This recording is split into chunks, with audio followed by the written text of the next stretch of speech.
नाम अग्निवीर अमरनाथ जायसवाल है। मेरी पोस्टिंग मीडियम रेजिमेंट में हुआ और पोखरण फील्ड फायरिंग रेंज में सेना का काम करते समय मेरा हाथ ब्लास्ट कर गया। अगर फोर्स मेरी तरफ होता तो शायद आज इस दुनिया में मैं नहीं रहता, लेकिन बारूद का प्रेशर मेरी तरफ ना हो के अपोजिट साइड था और मैं सुरक्षित बच गया। पर मेरे हाथ का एक उंगली काटना पड़ा और इस हाथ की सारे नसें कमजोर पड़ चुकी हैं। ये अग्निवीर में जाने के बाद 2 साल सर्विस करने के बाद मुझे वापस घर भेज दिया गया। मैं पूछूं मेरी गलती क्या थी? मेरे लिए भी वही पीतल की गोलियां होती हैं जो परमानेंट सिपाहियों के लिए। आप अपने देश के दुश्मनों से कहना कि वो हमारे लिए बारूद बदल दें, गोलियां बदल दें, क्योंकि आपने सेना बदल दी।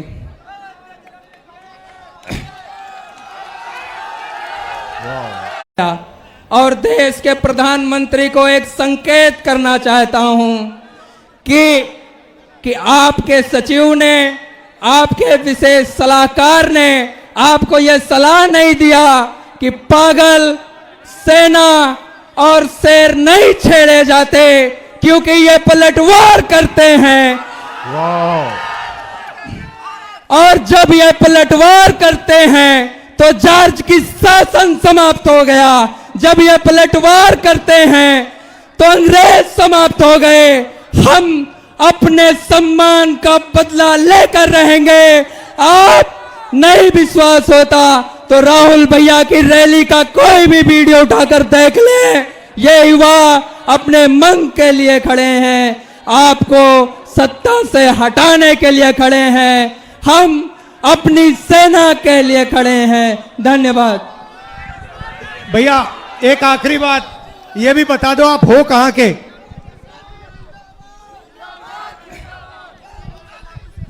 मैं अयोध्या निवासी हूं।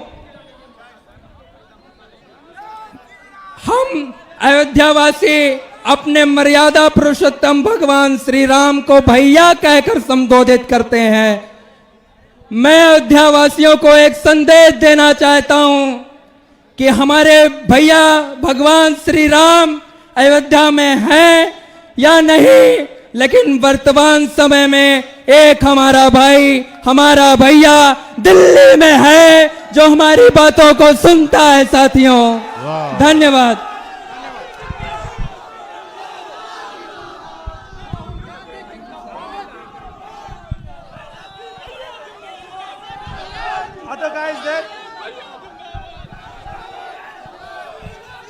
तो देखिए, जो भी युवाओं के लिए रास्ते थे, सेना का रास्ता, डिफेंस का रास्ता, पब्लिक सेक्टर का रास्ता, एग्जाम का रास्ता, रोजगार का रास्ता, ये सारे के सारे एक के बाद एक बंद कर दिए गए हैं।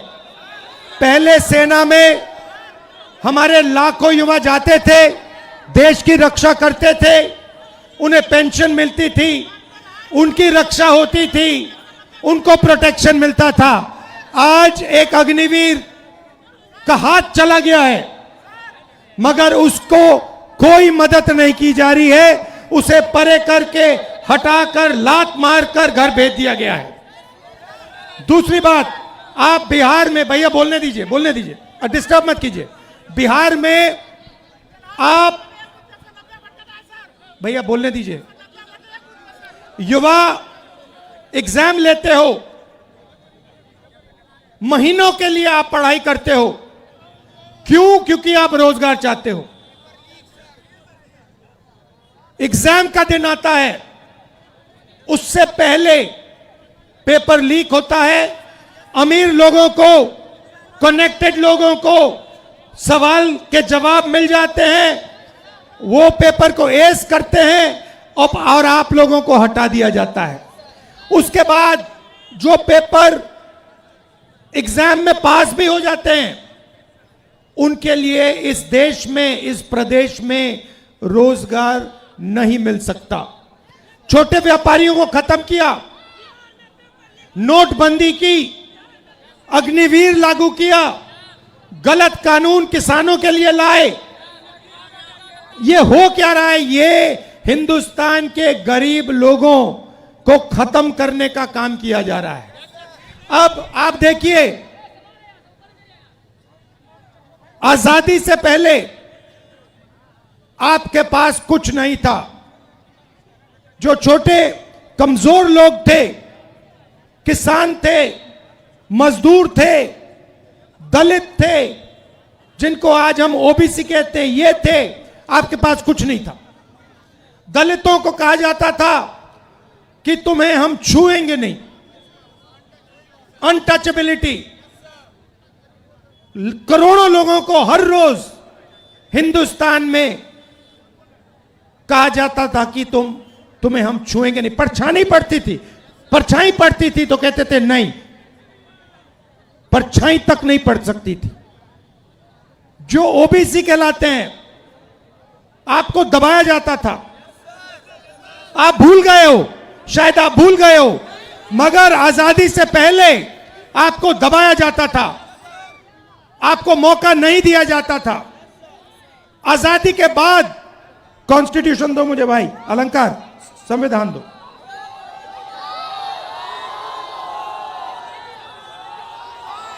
आजादी के बाद ये आया, ये संविधान आया, और इसमें लिखा है कि हिंदुस्तान के सब लोग एक जैसे हैं।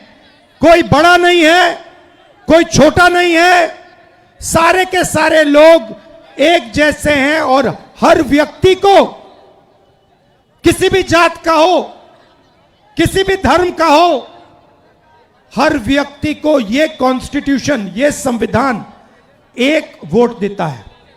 दो नहीं देता, तीन नहीं देता, आधा नहीं देता, एक वोट देता है। One man one vote, one woman one vote.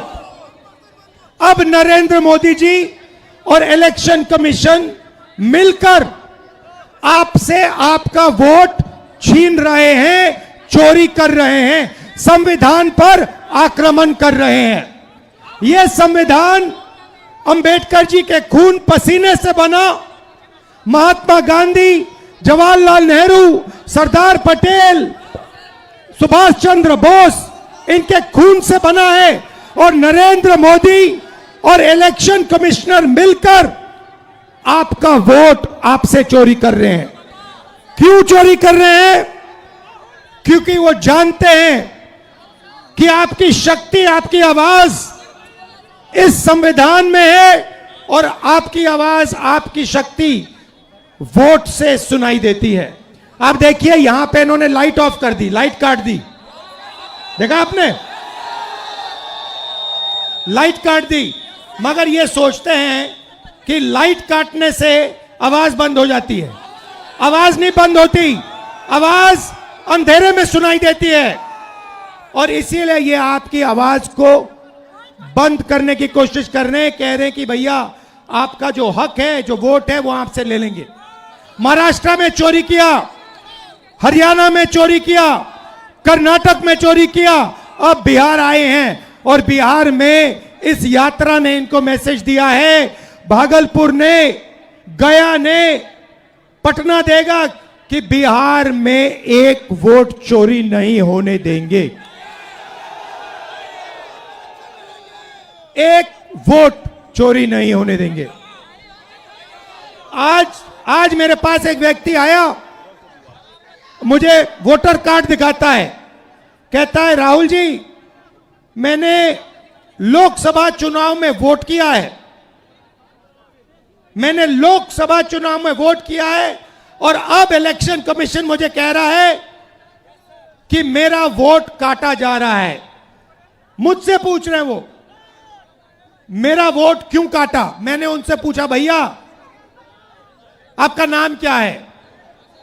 नाम क्या है? नाम बताया। फिर मैंने कहा कौन सी पार्टी के लिए वोट करते हो?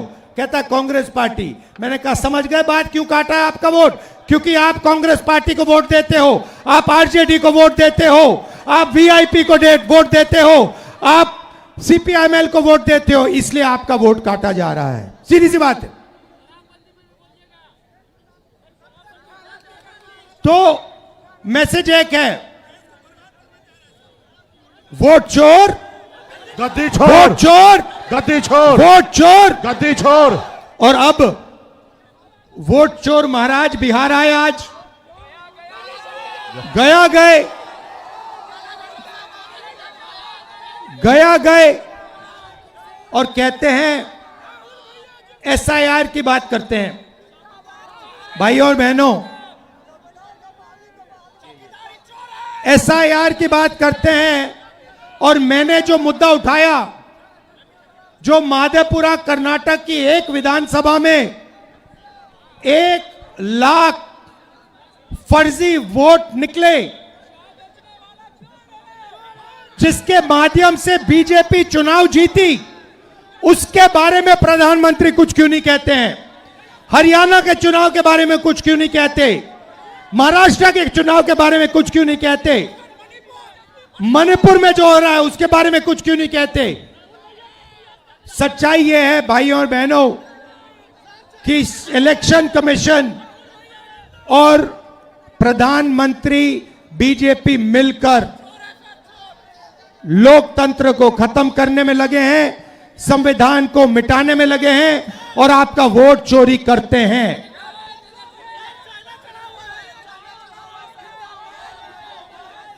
भाइयों बहनों, आपने इस यात्रा में भाग लिया, इतनी शक्ति आपने, बिहार की युवा शक्ति आपने इस यात्रा में डाली। बारिश में, धूप में आप आए, आप हमारे साथ खड़े हुए, इसके लिए दिल से आपको धन्यवाद करता हूं। नमस्कार, जय हिंद, जय बिहार।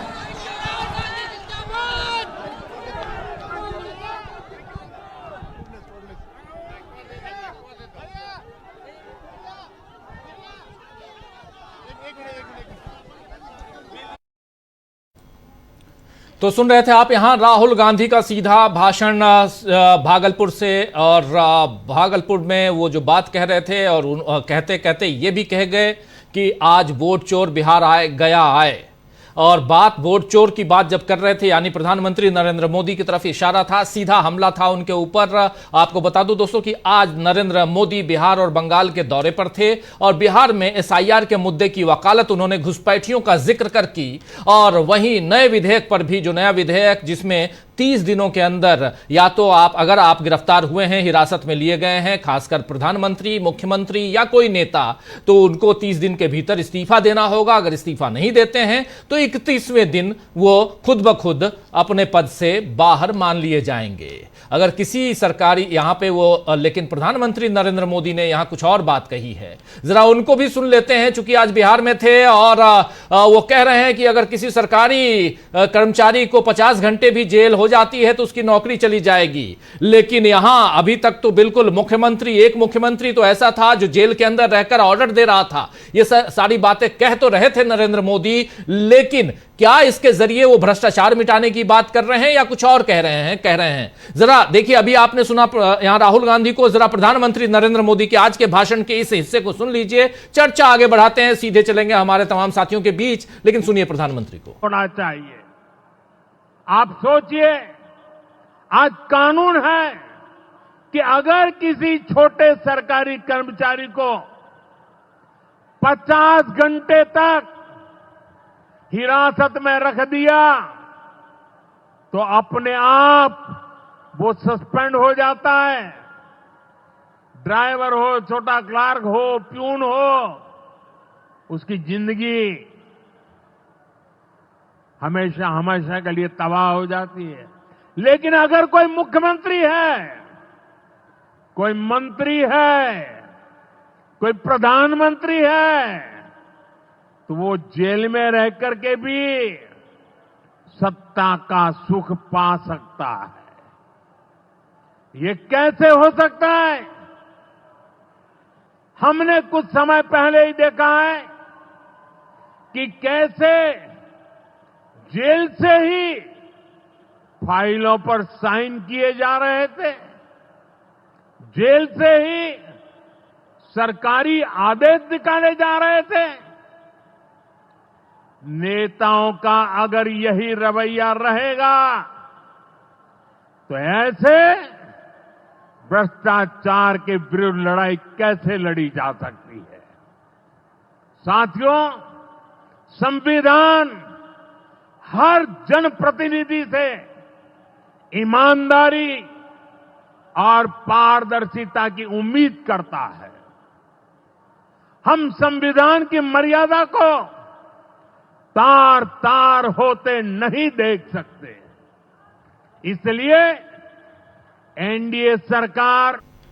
तो देखा आपने दोस्तों कि कितनी मासूमियत से नरेंद्र मोदी जो हैं वो पीएम के दायरे में आने की बात उस कानून में कह दिया। उन्होंने संविधान की बात बाद में और भी मासूमियत के साथ वो कह रहे हैं, लेकिन मोदी ने खुद अपनी पोल ही खोल दी है। मोदी ने यहां यह भी कहा है कि राष्ट्रीय जनता दल, कांग्रेस और वामपंथी दल इस कानून का विरोध कर रहे हैं। वो बहुत गुस्से में हैं। कौन नहीं जानता है कि वो किससे डरते हैं। उन्हें लगता है कि अगर वे जेल गए तो उनके सारे सपने चकनाचूर हो जाएंगे। वे इतने घबराए हुए हैं कि वे एक ऐसे कानून का विरोध कर रहे हैं जो जनहित में है। ये बातें यहां नरेंद्र मोदी ने कही है। सवाल यह है कि मोदी को यह कैसे पता है कि विपक्ष के नेताओं को ही जेल होगी।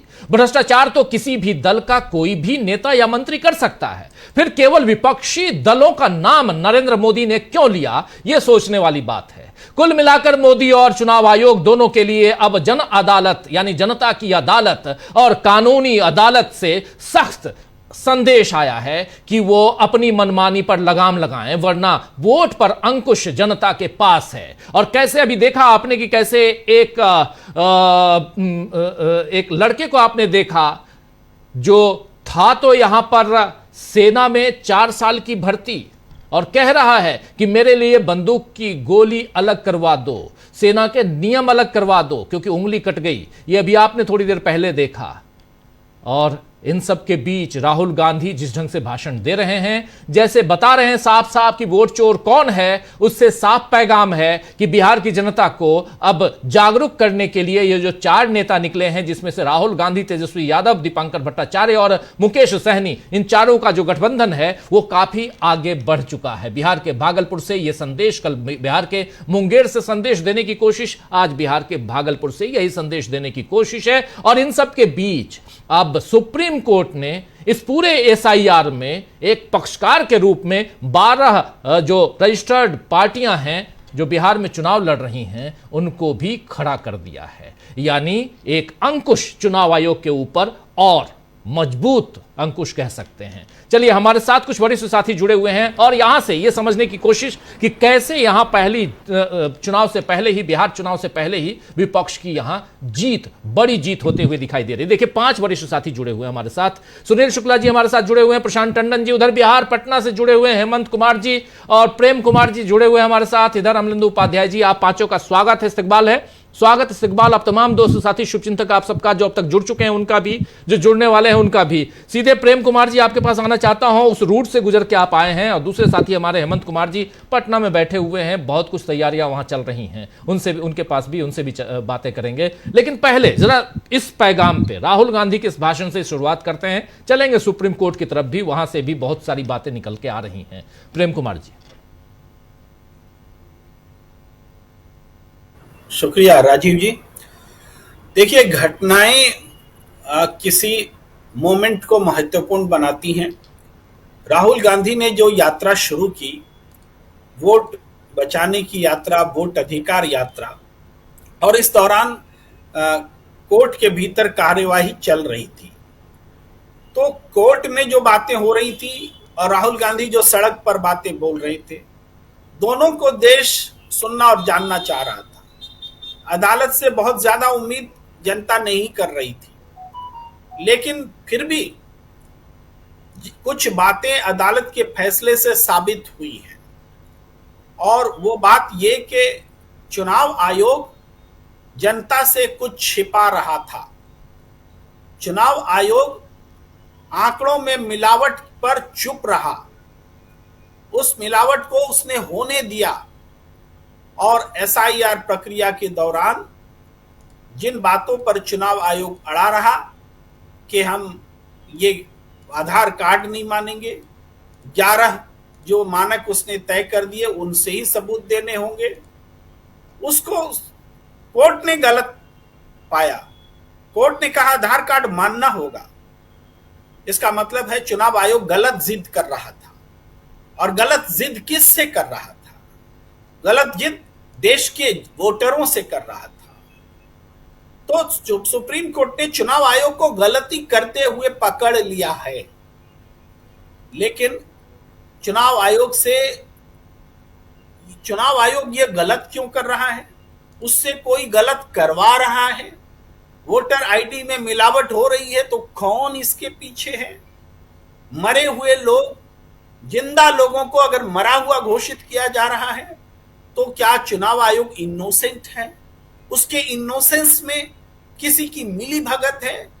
इन बातों पर सुप्रीम कोर्ट खामोश है और इस खामोशी को तोड़ने की यात्रा राहुल गांधी चल रहे हैं। जब देश की संस्थानें जवाबदेही तय नहीं करती, जवाबदेह नहीं होती, तो जनता को सड़क पर उतरना पड़ता है और नेता वही होता है जो जनता के अधिकार की रक्षा के लिए हर कुर्बानी देने के लिए सड़क पर खड़ा रहता है।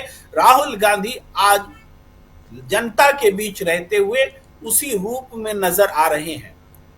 जब राहुल गांधी ने उस अग्निवीर को माइक सौंपी तो अग्निवीर ने कहा कि हम अयोध्या से हैं, अयोध्या में श्री राम जी को भैया कहते हैं और भैया हो ना हो आज की तारीख में, लेकिन राहुल भैया हैं उनके बीच उनकी आवाज को बुलंद करने के लिए। ये एक आम नागरिक श्री राम से राहुल गांधी का कंपैरिजन कर रहा है। वो आम नागरिक नहीं, इस देश की संस्थानों के हाथों सताया हुआ देश का नागरिक है, अग्निवीर है, जो अग्नि कुंड में जल करके अपना हाथ भस्म करके सड़क पर खड़ा है। बारूद में उसके हाथ चले गए और 4 साल की नौकरी भी वो नहीं कर पाया, 2 साल में वो एलिमिनेट हो गया। उसके लिए बोलने के लिए वो देश के सूरवीर अफसर जो टीवी चैनलों में बैठ करके कथाएं बांटते कहां है आज? कहां है जो कहते थे कि अग्निवीर बहुत सही है, एक बार अजमा कर तो देख लो। जिस बात को अजमाया नहीं गया उसको आप गलत क्यों ठहरा रहे हो? आज तो अजमा भी लिया गया अग्निवीर को और अपना हाथ बारूद में उड़ा करके वो अग्निवीर कह रहा है कि सिपाही और बाघ, और मैं थोड़ा बोल रहा हूं, ये बदला लेना कभी नहीं भूलते। याद कीजिए उसने स्वतंत्रता आंदोलन का भी जिक्र किया, बड़ी गंभीर बातें उसने कही कि भाई वही अंग्रेजों के सैनिक थे, हिंदुस्तान के ही सैनिक तो अंग्रेजों के सैनिक थे, लेकिन जब उसने नौसेना का विद्रोह किया, अंग्रेजों के खिलाफ बगावत की, जब अंग्रेज को लगा कि हम जिस सेना को पाल रहे हैं वही सेना आज हमारे खिलाफ खड़ी है क्योंकि हमने उसके सम्मान को कुचला है, तो अंग्रेजों को देश छोड़ना पड़ा।